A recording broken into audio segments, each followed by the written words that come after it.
All right, let's look at the actual terms. Let's look at the actual terms of the treaty. Wow. Okay, Germany, it's all your fault. Germany, the entire war, you and your allies, it's all your fault. And because it's all your fault, you are going to be losing all your colonies in Africa. Germany was late to the colonial game. It's not like they're like the British, where they control 25% of the world's territory. It's not like they're the French, which has, large extensive land in Africa, the Caribbean, and Southeast Asia.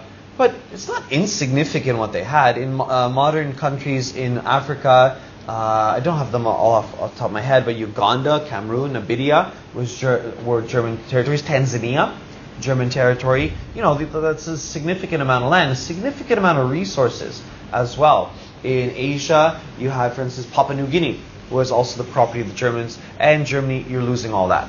Okay? You're also going to be losing land in Europe. Okay, you're going to be losing Alsace-Lorraine, you're going to be losing parts of your country to the east, you're not allowed to join up with Austria. So the land loss that they experienced was quite significant. If we look here, this is Germany before the war. Okay, before the war. Okay, again, feeling that's one of the strongest countries in the world, economically it was, large military, let's have the war, we're going to expand, and Austria says, we also want to expand. Bam! Okay, Austria, we talk about another time more detail, but obviously Austria-Hungary ceased to exist, first of all. So when it comes to who's going to accept the blame, Austria-Hungary doesn't exist anymore.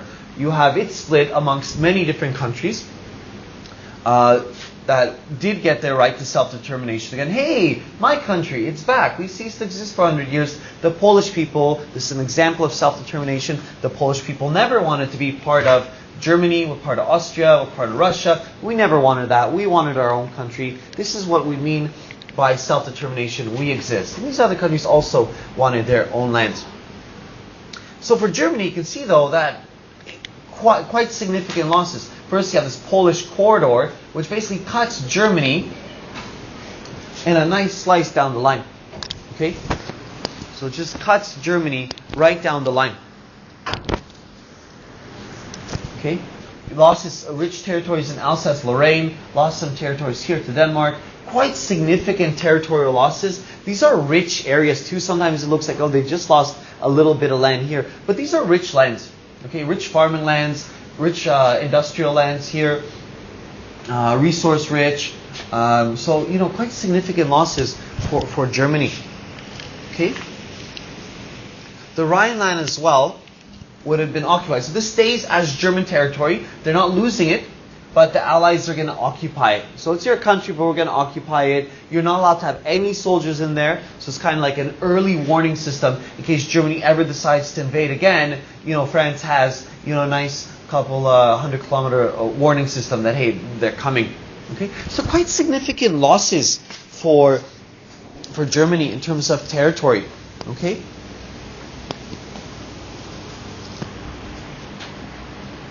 Wow, look at those reductions in the military. Army limited to 100,000 men. What can you do with 100,000 men? Especially when most of the armies would have had, 5, 6, 7, 800,000 men if you look at the French, for instance. So you had a significant disadvantage already. No conscription allowed at all. So no mandatory service. Your navy is limited to just a couple battleships, 6 battleships, so basically no navy.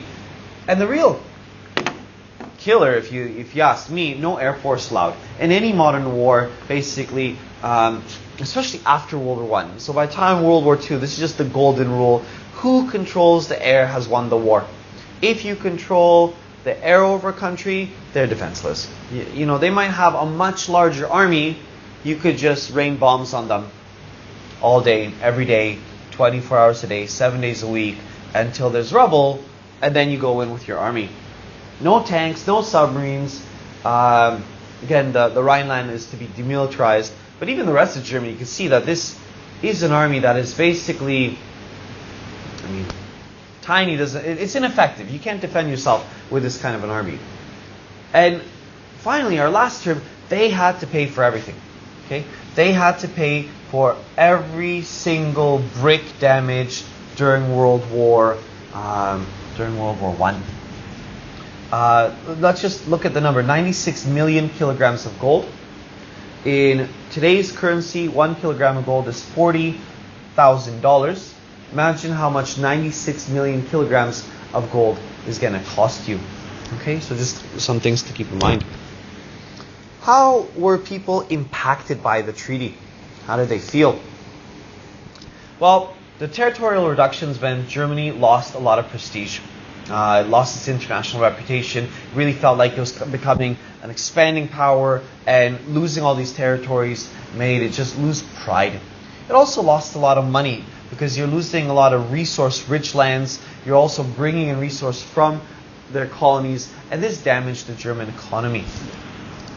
Not to mention, it damaged the economy because as the territory is reduced, especially when you're looking in Europe, you lost about 15% of your population. So everything else being equal, you lose 15% of your population, and you've basically lost 15% of your production.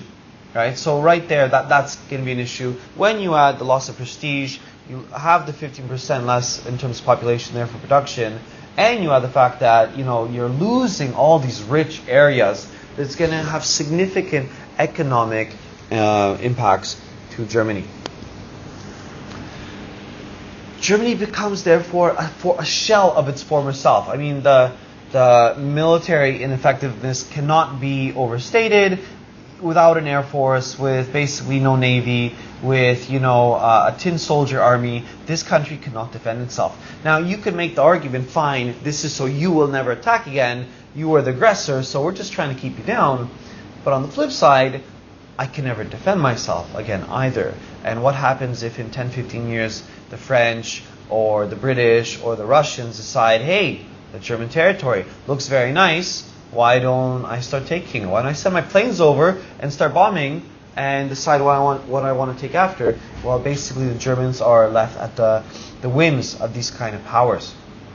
Okay, again, loss of population, reparations, an impossible amount to pay. 96 million kilograms of gold, or that equivalent. You're looking at just billions and billions and billions and billions and billions and billions of dollars. In today's money, it's really about $4 trillion if you look at it. Just to give you an idea of how this has reverberated today, only about 2010 or thereabouts, Germany finally paid off its reparations for World War I. So you're looking at almost 100 years they're going to be paying these reparations. And finally, to add insult to injury, when the Germans are unable to pay back that impossible amount, the French send in an army into Germany's industrial area and basically say, we're just going to use your factories, or you're going to make your workers work until the money is recouped. Okay, so another impact for the German people is they're scattered. Okay, people that used to be German, they're still German by blood, but they used to be German citizens, are no longer German citizens. Some of them taken by Czechoslovakia, some taken by Poland. So needless to say, there's some resentment because of that. Okay. Overall, the German people were greatly humiliated by the Treaty of Versailles. They're angry. They feel it's unfair. Why is the war totally our fault? And the newly formed government had to accept the treaty and the humiliation. A little side note, and this is again some of the facts that are going to reverberate into our next chapters and down the line, is basically who has to sign the treaty that it's all Germany's fault. This new democratic government, they're called the Weimar government, and we'll learn more about them in chapter 3. But wait a minute, I thought there was a German king, and it was really the German military whose brainchild it was, this plan that will quickly smash France, and before Russia has a chance to get ready, will attack France. This was the military who made the plan. It's the king who signed off on it. But the second they realized this war is going to be a loss, the German king abdicated, washed his hands, I'm not responsible for this. The German military also didn't want responsibility, so they sent in this brand new democratic government with no real credibility amongst the German people to sign off on it. And what did they do right away? Said, oh, you backstabbed us. We would have won the war. We would have won the war. Forget the facts. That's what they're going to claim. We would have won the war if not for you. And then therefore, from the very beginning, this new democratic government in Germany is struggling, right? And then you have the forces that, were once loyal to the king or wanted a strong military that, just always had that excuse, that scapegoat. It was them who signed the treaty. This humiliating defeat, which is really our fault, is the Weimar government's fault. Is the government's not our fault. It's their fault. And this really plants the seeds again for people like Hitler to kind of step up and say, I will overturn the Treaty of Versailles down the road. Okay? Today, in the Hall of Mirrors in Versailles, so this is written in a German newspaper on the day of sign, the treaty, the disgraceful treaty is being signed. Do not forget it.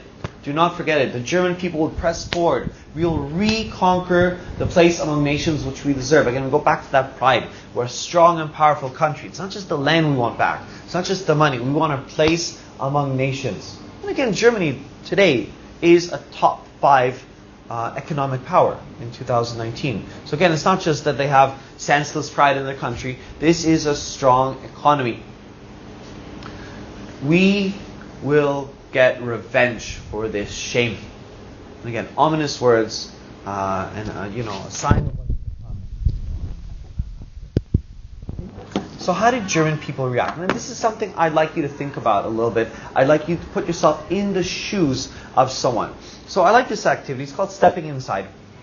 And when you do a step inside activity, you're taking the perspective of that person who's wearing the shoes back in the day. So you're not looking at from today. I want you to imagine you're a German citizen. You're first hearing about the Treaty of Versailles. You're just reading in the paper the terms, you're like shocked or whatever it may be when you read it. What are the feelings you have when you first read the Treaty of Versailles? So write down 3 feelings. Okay. And what I'd also like you to do is identify which part. So which of the 4 parts? You have the war guilt clause, reparations, the demilitarization, or any of the parts, and which of those are you the most unhappy with? Territorial reduction, you decide, okay? And why? Okay? And what I'd like you to do is make sure your answer is clear and you provide evidence for your thinking, okay? Finally, again, kind of take a step back a bit yourself as a German and decide, do you have the right to be angry with the Treaty of Versailles? When you're first reading it, you just open the newspaper, what's going through your head? Do you have the right to be angry? Explain your answer.